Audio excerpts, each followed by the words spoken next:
Papa, I know you're going to be upset, 'cause I was always a little girl, and you should know by now I'm not a baby.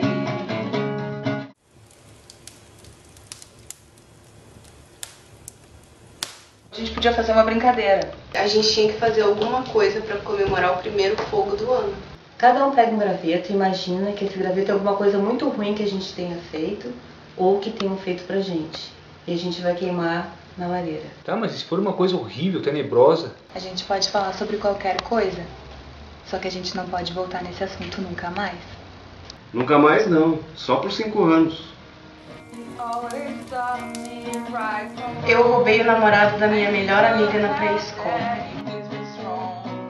Uma vez eu roubei um chocolate nas Americanas.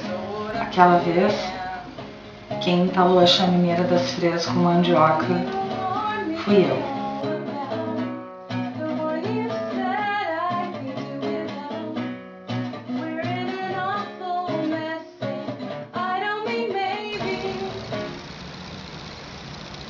Fui eu que roubei o teu CD da Madonna. O meu CD da Madonna? Patético, ridículo.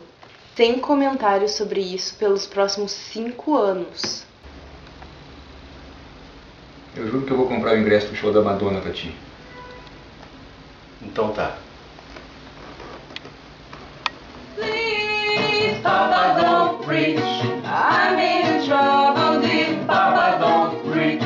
I've been losing sleep, but I'm in my mind.